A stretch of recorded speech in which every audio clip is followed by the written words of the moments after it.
politics could do with some bloody difficult women, actually. If the new UK Prime Minister Theresa May's words are anything to go on, the EU must prepare for tough Brexit negotiations ahead. Her new cabinet is peppered with pro-Brexit campaigners, and she has vowed to deliver on the wishes of Britons. With the economy, immigration and a host of other issues on the line, will Prime Minister May be able to deliver? Most importantly, it remains to be seen how she will be able to deal with the other, quote, ice queen of the EU, Germany's Angela Merkel, and the entire EU leadership, which seeks a quick Brexit.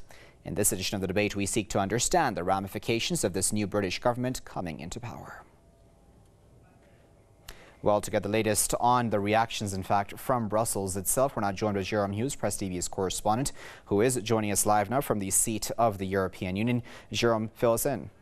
Yes, well, I have to say the reaction here throughout the day, we've heard a lot of negative comments coming from senior officials here in the European Union, and not just here, but right across the capitals of the European Union and internationally. It has to be said that really the United Kingdom has left itself in quite an embarrassing situation.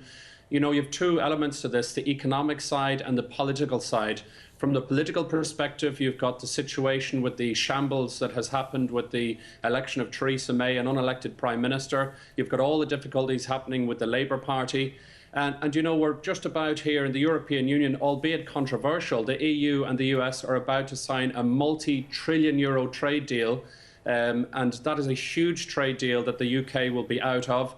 On a weekly basis, we see countries like Iran signing multi-billion euro deals with EU firms. We see countries like Iran in particular, with its massive oil and gas reserves, about to do all sorts of deals with the European Union in terms of supplying energy. The UK will have to pay more for that. And of course, we're going to see if this Brexit goes ahead, and there are some arguments to suggest it might not, but if it goes ahead, it's a fait accompli that the UK will break up. We will see Scotland fall away from the UK, so massive implications there. We didn't see a mea culpa from the former British Prime Minister Tony Blair in terms of Iraq, and we're not going to see a mea culpa from the former Prime Minister David Cameron in terms of Brexit. We're just seeing the tip of the iceberg in relation to Brexit. All of the ice is under the water, and I'm afraid to say it looks like that's where the UK is going as well. Okay, Jerome, thanks for keeping us up to date from Brussels. That was Jerome Hughes, Press TV's correspondent, who was speaking to us live. Let me now introduce our guests for this edition of the debate. We're joined by investigative journalist Mr. Tony Gosling, who is joining us live from Bristol. And we're also joined by former member of the European Parliament, Mr. Robert Evans, who is joining us live from London. Gentlemen, thank you both for joining us for this edition of the debate. Mr. Evans, I'll start with you. How do you feel about Theresa May as the UK's Prime Minister and, of course, her cabinet appointments? Well, I'm not a supporter of the Conservative government, but I think Theresa May, of the options that the Conservatives presented, was probably the best choice. She's very competent. She's put a fresh pictures on the cabinet because she's chosen a number of new faces. So I hope for a new direction, new faces, new direction, and I think it should be imaginative. And we hope, you know, I didn't choose for us to lead the European Union, but I hope she's got people who will organise it properly and get a decent setup for us. Okay, Mr. Gosling, how do you feel about Theresa May and, of course, her cabinet? Well, your correspondent there talked about the May government as a shambles. I actually would say it's the opposite of that, because what's happened is the establishment, that is to say the rich and powerful of London, the City of London, effectively, have made this choice of Theresa May.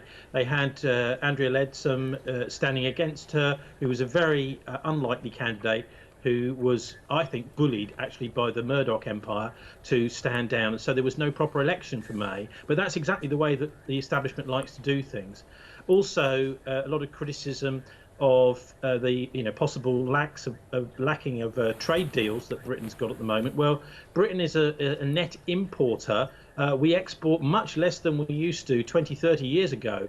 And so it's really the other countries that want to sell goods to Britain that have got to do the negotiating. What this could mean is actually something quite positive in Theresa May's government, in that this could be a boost for job prospects here in Britain, where Britain is actually encouraged to be making more to sell to the domestic market here. So there may be some positive things coming out of May. I think ultimately, though, she's a kind of establishment candidate, City of London. She's the sort of person that they wanted in charge. Okay, so Mr. Evans, you know, it all comes down really, at least in many people's eyes, to how Prime Minister May will deal with Brexit and whenever she will enter Brexit negotiations with the EU. Do you think that she's well poised for such negotiations? Well, it's a very difficult hand that she's been dealt. It's not one that she chose. She didn't campaign really one way or the other in the referendum, although she was supposed to be a Remain for Britain.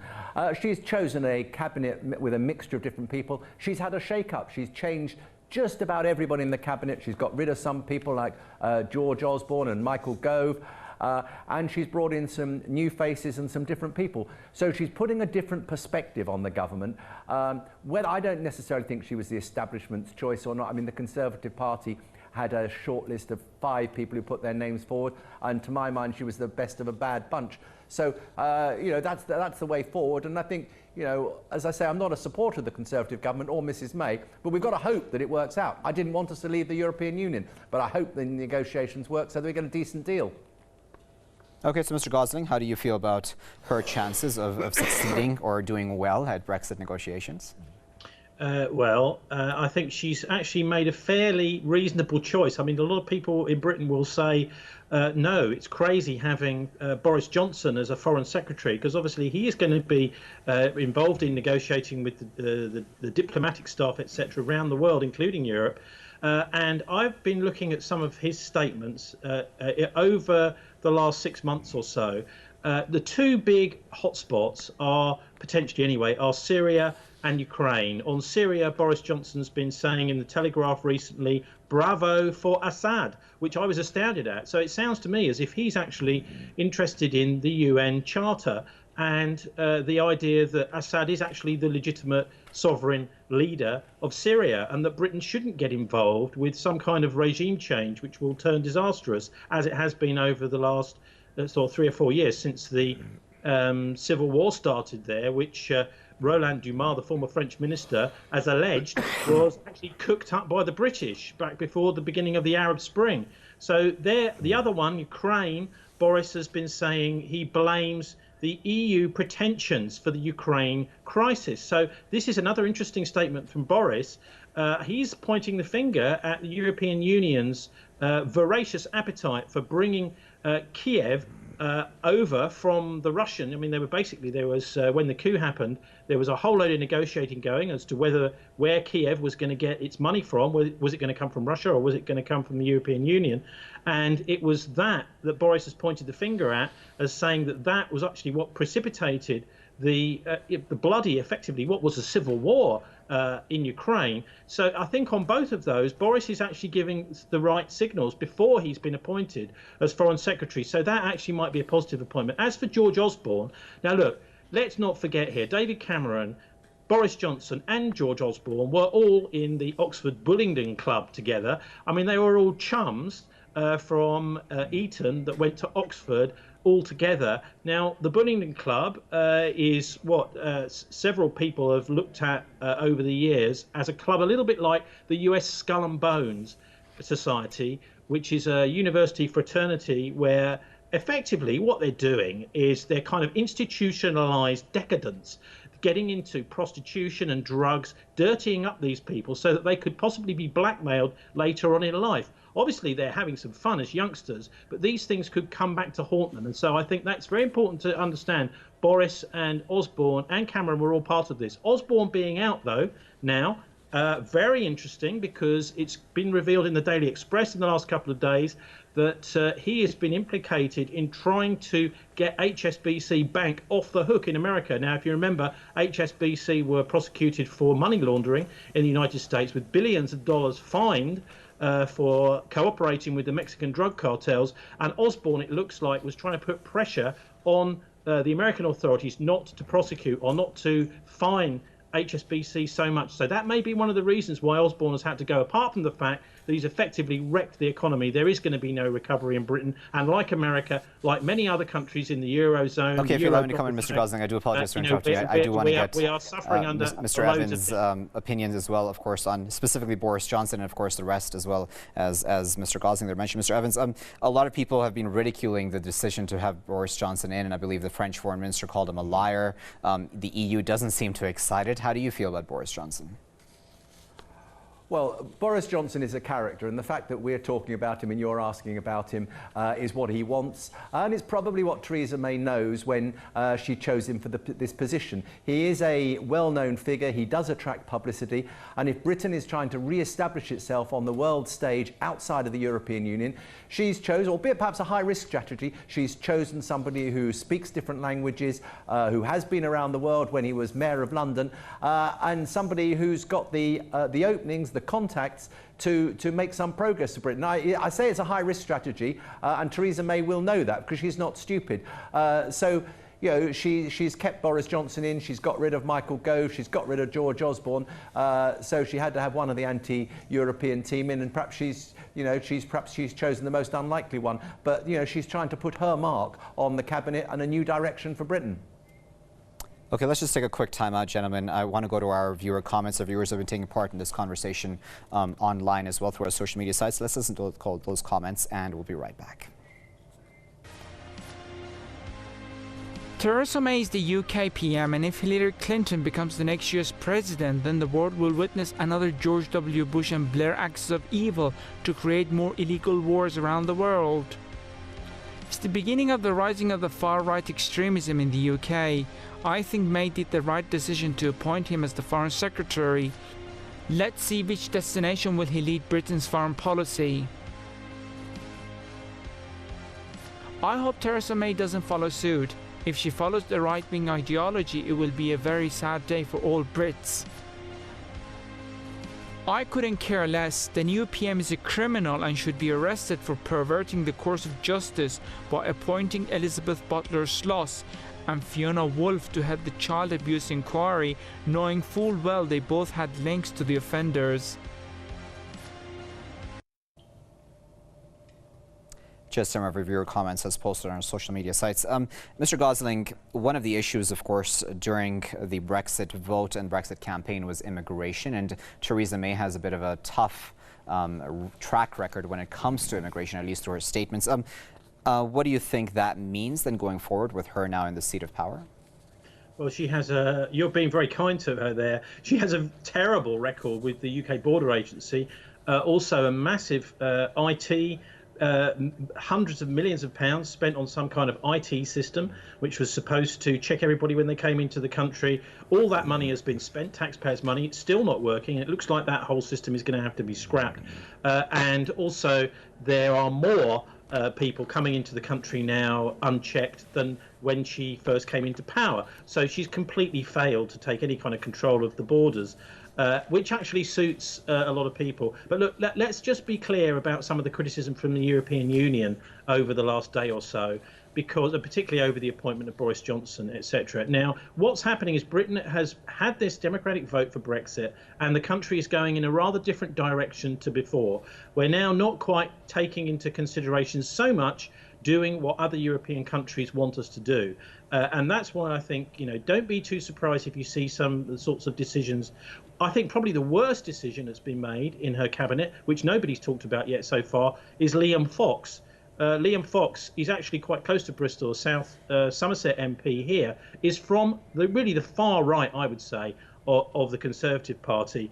He's International Trade Secretary, which means he's going to have a kind of parallel role to Boris Johnson. But in October 2011, he was sacked from the Cameron government. This is for the coalition government, because his advisor, Adam Werritty, was privately financed, and he was Defence Secretary at the time, Liam Fox. This guy was being privately financed as his unofficial advisor, and he had an unofficial role in the Ministry of Defence. Now, various journalists looked into this guy, Adam Werritty, and his charity called Atlantic Bridge, and they found that he was coordinating an attack on Iran from before Fox was even in government. So whilst Fox was a defence minister, there was Werritty working together with him to try and plan an attack on Iran, rather like the sort of cooking up of the Iraq War or the cooking up of the Libya war. So Liam Fox being back in is extremely bad news for Iran. I would suggest all diplomats keep a very, very close eye on him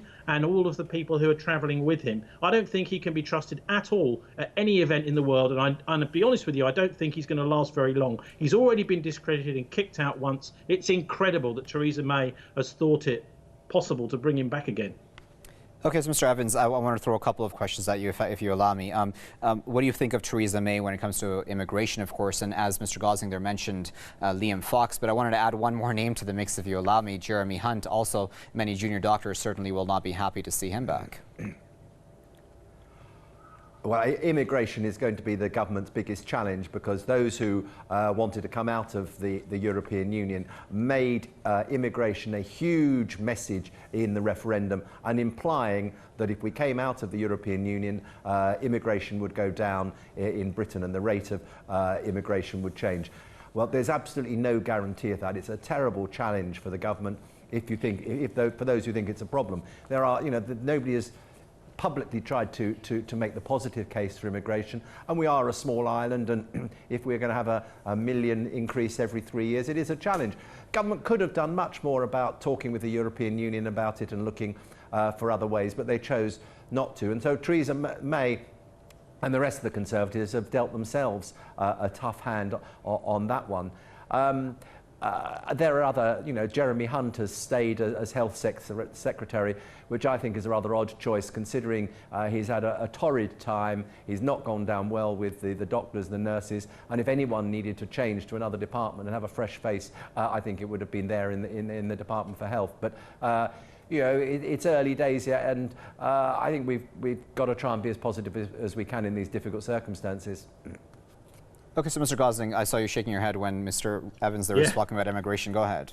Well, and also, look, about Jeremy Hunt, I don't know if people realise, but there was a leak this morning that Jeremy Hunt was going to be replaced and sacked.